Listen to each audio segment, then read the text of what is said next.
नमस्कार। आज हम बात करेंगे टाइम मैनेजमेंट की, लेकिन एक बिल्कुल अलग नजरिए से।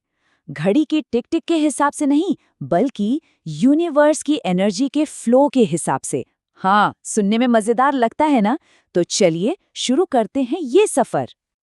अच्छा, ईमानदारी से बताइएगा, क्या हमारा दिन भी बस भाग-दौड़ में निकल जाता है? मतलब एक काम खत्म हुआ नहीं कि दूसरा सर पे खड़ा होता है। लेकिन जरा सोचिए, क्या हो अगर अपने दिन को चलाने का कोई ऐसा तरीका हो जो हमें थकाने के बजाय उल्टा एनर्जी से भर दे? एक ऐसा तरीका जो नेचर की रिदम के साथ सिंक हो जाए। तो देखिए, हमारे पास दो रास्ते हैं। एक तो वो जो हम में से ज्यादातर लोग जी रहे हैं, हमेशा टाइम से लड़ते हुए, थके हारे से। और दूसरा रास्ता है एक ऐसा जीवन जीने का जहां हम टाइम के साथ बहते हैं, पूरी एनर्जी के साथ, और अपने हर काम को पूरे फोकस से करते हैं। तो आज हम इसी दूसरे रास्ते को हकीकत में बदलना सीखेंगे। तो चलिए दिन की शुरुआत करते हैं। और इसकी शुरुआत होती है सबसे सबसे जरूरी वक्त से, जिसे कहते हैं पवित्र भोर। ये सिर्फ सुबह उठने का टाइम नहीं है, नहीं।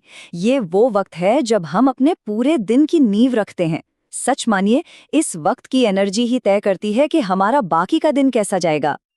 अच्छा, इस खास समय को भी ना दो हिस्सों में बांटा गया है।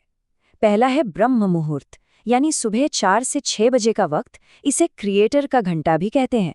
सोचिए, जब पूरी दुनिया सो रही होती है, तब हमारा दिमाग सबसे ज्यादा शांत और तेज होता है। यह है अंदरूनी तैयारी का बेस्ट टाइम। और फिर 6 से 8 बजे तक आता है प्रातःकाल। सूरज उगते ही हमारे शरीर की एनर्जी भी एक्टिव हो जाती है। अब हम बाहरी दुनिया के लिए तैयार हैं। तो सवाल ये है कि इस जादुई समय का फायदा कैसे उठाया जाए। देखिए, कुछ सिंपल सी चीजें हैं। सूर्योदय से थोड़ा पहले उठें। दिन के लिए एक अच्छा सा इरादा सेट करें, जिसे संकल्प कहते हैं। फिर 10-15 मिनट का ध्यान या कोई मंत्र जाप, इससे मन शांत होता है। नहाकर सूरज को जल चढ़ाना, ये आपको नेचर की एनर्जी से कनेक्ट करता है। और फिर शांति से बैठकर पूरे दिन के काम प्लान करना। ये कोई रूटीन नहीं है, ये एक पावरफुल शुरुआत है। तो दिन की शानदार शुरुआत हो गई। अब हम दिन के उस हिस्से में आते हैं जहां हमारी एनर्जी बिल्कुल पीक पर होती है। ये वो टाइम है जब हमें अपने सबसे मुश्किल और सबसे जरूरी काम निपटाने हैं। इस समय को कहते हैं पूर्वाहन और मध्याह्न।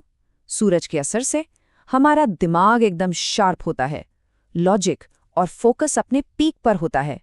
और मजे की बात यह है कि इसी समय हमारी पाचन अग्नि, मतलब डाइजेशन पावर भी सबसे मजबूत होती है। ये सिर्फ खाना पचाने के लिए नहीं, बल्कि मुश्किल फैसले लेने के लिए भी जरूरी है। तो इस पीक एनर्जी को इस्तेमाल कैसे करें? बहुत सिंपल है। सुबह 8 से 12 बजे का टाइम अपने सबसे इम्पॉर्टेंट काम के लिए ब्लॉक कर दीजिए, जिसे हम डीप वर्क भी कहते हैं। फोन नोटिफिकेशन सब दूर। फिर 12 से 2 के बीच दिन का सबसे अच्छा पौष्टिक खाना खाइए। और इसके बाद बस 20 मिनट का एक छोटा सा ब्रेक, एक पावर नैप या शवासन, ये आपको एकदम रिचार्ज कर देगा। लेकिन हम सब जानते हैं कि एनर्जी का ये पीक हमेशा तो नहीं रहता, है ना? तो सवाल ये उठता है कि जब ये एनर्जी धीरे धीरे कम होने लगती है, दिन ढलने लगता है, तब क्या करना चाहिए? तो चलिए आप दिन के तीसरे हिस्से में चलते हैं। यहाँ एनर्जी का गेम थोड़ा बदल जाता है। अब लॉजिक और फोकस से ज्यादा क्रिएटिविटी, बातचीत और कनेक्शन का टाइम है। इस समय को अपराह्न और संध्या काल कहते हैं। ऐसा माना जाता है कि इस पर वीनस और मर्क्यूरी, यानी शुक्र और बुध ग्रह का असर होता है। इसीलिए ये टाइम लिखने, कुछ नया सोचने या लोगों से बात करने के लिए बिल्कुल परफेक्ट है। और जैसे जैसे सूरज ढलता है, ये शांति से सोचने और दिन को रिव्यू करने का वक्त बन जाता है। तो इस समय क्या क्या कर सकते हैं? ये टाइम अपनी क्रिएटिविटी को पंख देने के लिए बेस्ट है। कोई ज़रूरी मीटिंग या कॉल है तो वो भी इसी समय करें। सूरज ढलते ही घर में एक दिया जलाना या बस कुछ पल शांति से बैठना दिन भर की सारी थकान मिटा देगा। ये अपने दिन को एनालाइज करने और उससे सीखने का भी बहुत अच्छा मौका है। हाँ, एक बात का ध्यान जरूर रखें, इस शांत समय में किसी भी तरह के झगड़े, तेज म्यूजिक या भारी खाने से बचना चाहिए। और अब आता है दिन का आखिरी और सबसे सुकून भरा हिस्सा। इसका मकसद सिर्फ सोना नहीं है, बल्कि अपने शरीर और मन को एक गहरी अच्छी नींद के लिए तैयार करना है। इस समय को बहुत खूबसूरती से डिस्क्राइब किया गया है, चंद्रमा और शुक्र का समय, जो मन और दिल को शांत करने के लिए है। मतलब ये एक बहुत ही जेंटल और सुकून देने वाली एनर्जी का टाइम है। तो एक अच्छी गहरी नींद के लिए क्या करना है? बहुत ही आसान सी बातें हैं। रात को बिल्कुल हल्का खाना खाएं, जैसे कोई सूप या खिचड़ी। अपनी फैमिली के साथ थोड़ा क्वालिटी टाइम बिताएं। सोने से पहले बस कुछ मिनट उन चीज़ों को याद करके शुक्रगुजार हों जो हमारे पास हैं, और कोशिश करें कि 10:30 बजे तक हम सो जाएं। अब ये जो एनर्जी का पूरा कॉन्सेप्ट है ना, ये सिर्फ एक दिन तक ही सीमित नहीं है। इसी लॉजिक को हम पूरे हफ्ते पे भी लागू कर सकते हैं। देखिए, जैसे दिन के हर हिस्से की अपनी एक अलग एनर्जी होती है, ठीक वैसे ही हफ्ते के हर दिन की भी एक खास प्लैनेटरी एनर्जी होती है, और ये हमें बताती है कि किस दिन किस तरह के काम पर फोकस करना चाहिए।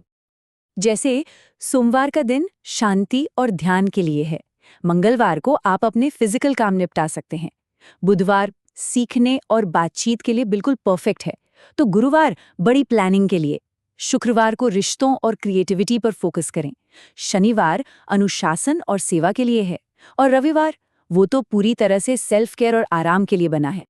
और हाँ, एक बात हमेशा याद रखिएगा, इसका मकसद कोई सख्त नियम कानून बनाना नहीं है। असली गोल परफेक्शन नहीं, बल्कि इंटेंशन है, मतलब अपने हर काम को पूरी जागरूकता और एक अच्छे इरादे से करना। आखिर में बस एक सवाल के साथ आपको छोड़ता हूँ, जरा सोचिए, क्या बदल जाएगा अगर हम टाइम को मैनेज करने की चीज मानना छोड़ दें और उसे एक ऐसी धुन, एक ऐसी रिदम की तरह देखें जिसके साथ बस हमें सुर मिलाना है। हो सकता है तब टाइम हमारा दुश्मन नहीं, बल्कि सबसे अच्छा दोस्त बन जाए।